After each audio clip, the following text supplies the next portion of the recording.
Assalamualaikum warahmatullahi wabarakatuh. Perkenalkan saya Rohadatul Aizal dengan NIM 2200522059 dari kelas A3 Akuntansi. Pada video ini saya akan melakukan pengolahan data statistik regresi berganda menggunakan aplikasi Stata. Sebelum masuk ke pengolahan data, saya akan menjelaskan sedikit mengenai regresi. Analisis regresi adalah sebuah metode statistik yang digunakan dalam bidang keuangan untuk menentukan atau menganalisis karakter hubungan antara satu variabel dependen dan serangkaian variabel lain atau independen. Biasanya variabel bebas atau independen dilambangkan dengan huruf X, sementara untuk variabel terikat atau dependen diberi lambang huruf Y.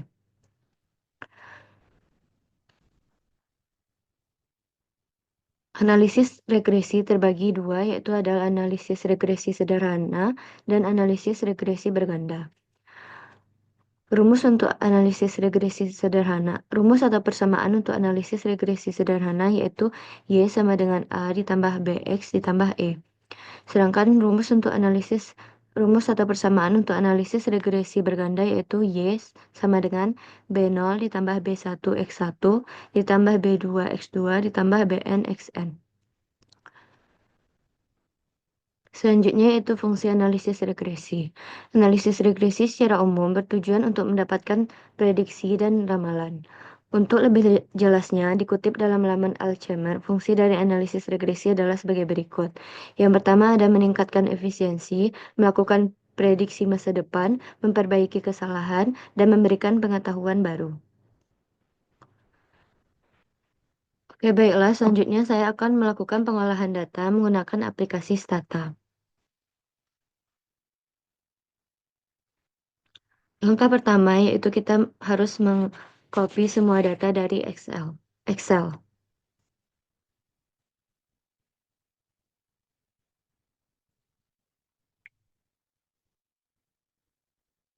Setelah copy data, kita masuk ke aplikasi Stata.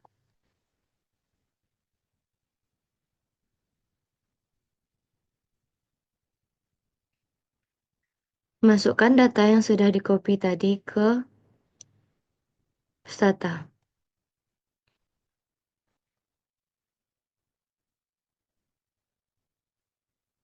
Saat mengcopy data ke Stata, kita harus mengklik variabel names karena kita mengkopinya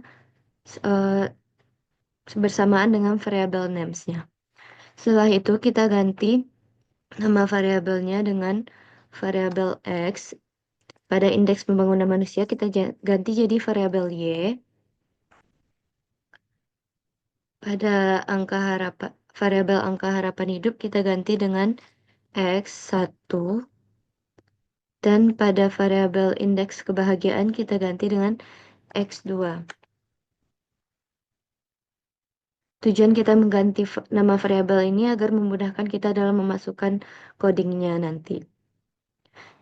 Setelah di-copy, kita tutup. Setelah itu, kita masuk ke langkah pertama, yaitu mencari regresi berganda. Dengan rumus regres Y, X1, dan X2. Enter.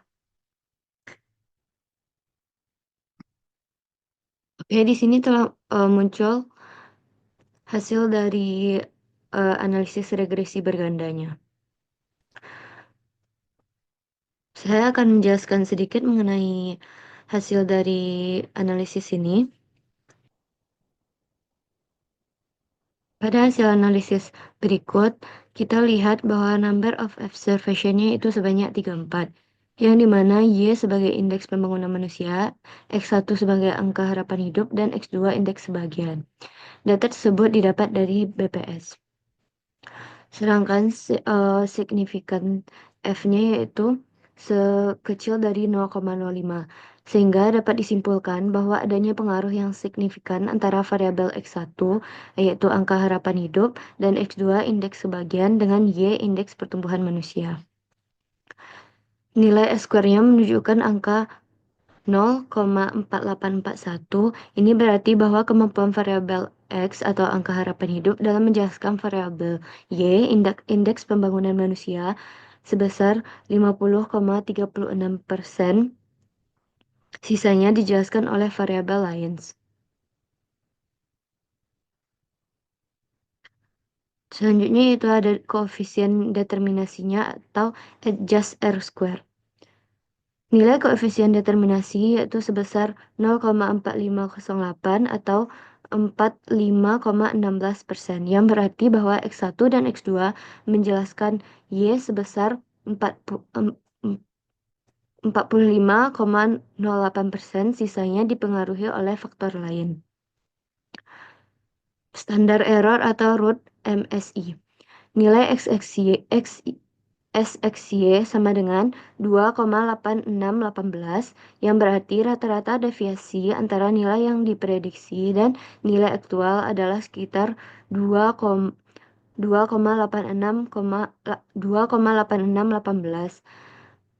unit, menunjukkan bahwa prediksi model memiliki tingkat kesalahan moderat. Persamaan dari hasil analisis berikut, persamaan regresinya yaitu Y sama dengan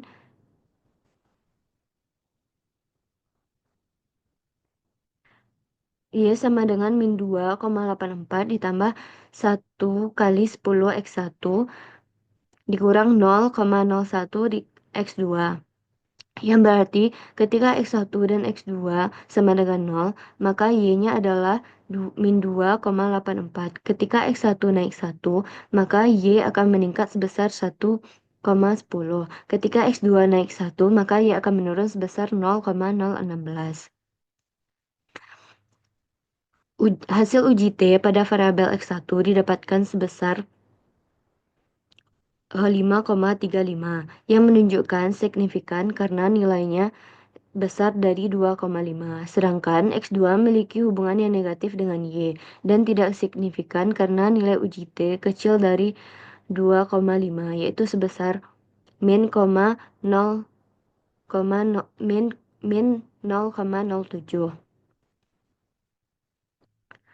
Hasil uji p-value pada X1 menunjukkan signifikan karena nilainya di bawah 0,05. Sedangkan X2 p-value-nya memberikan hasil 0,943, yang berarti tidak signifikan karena di atas 0,05. Selanjutnya, saya akan melakukan uji asumsi klasik. Uji asumsi klasik yang pertama yaitu uji normalitas. Rumus untuk uji normalitas yaitu SK test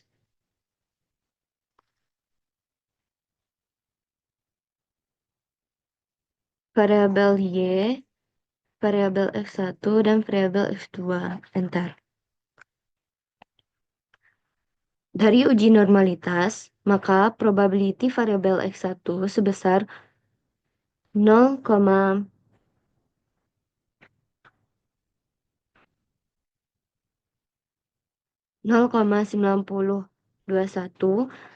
atau 90,21%, yang berarti data berdistribusi normal. Probability variabel X. Oh, maaf, saya salah memasukkan rumus. Saya ulangi, rumusnya itu SK test Y, X1, X2.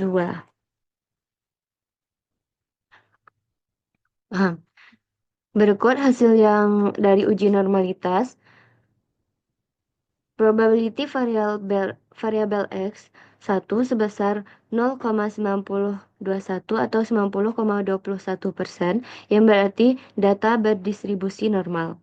Sedangkan probability variabel X2 sebesar 0,3025 atau 30,25%, yang berarti data berdistribusi normal. Selanjutnya yaitu uji multikolinearitas. Rumus untuk uji multikolinearitas yaitu FIF.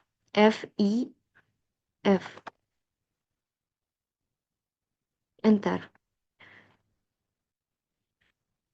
Hasilnya yaitu semua nilai Viv di bawah 10 menunjukkan bahwa tidak ada masalah multikolinearitas yang signifikan dari variabel X1 dan X2.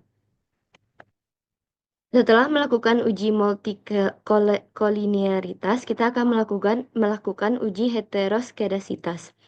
Rumusnya yaitu head test,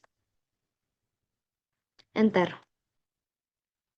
Interpretasi dari uji heteroskedastisitas yaitu nilai p-value sebesar 0,4592 menunjukkan bahwa tidak ada heteroskedastisitas varian residual dianggap konstan. Setelah itu kita melakukan uji autokorelasi dengan rumus yaitu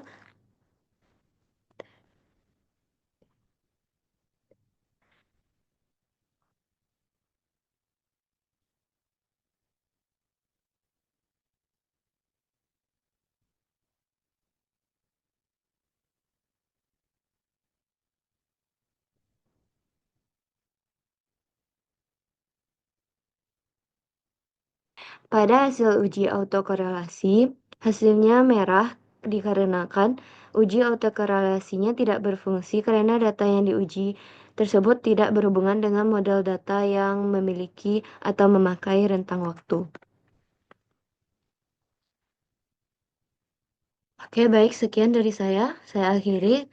Assalamualaikum warahmatullahi wabarakatuh.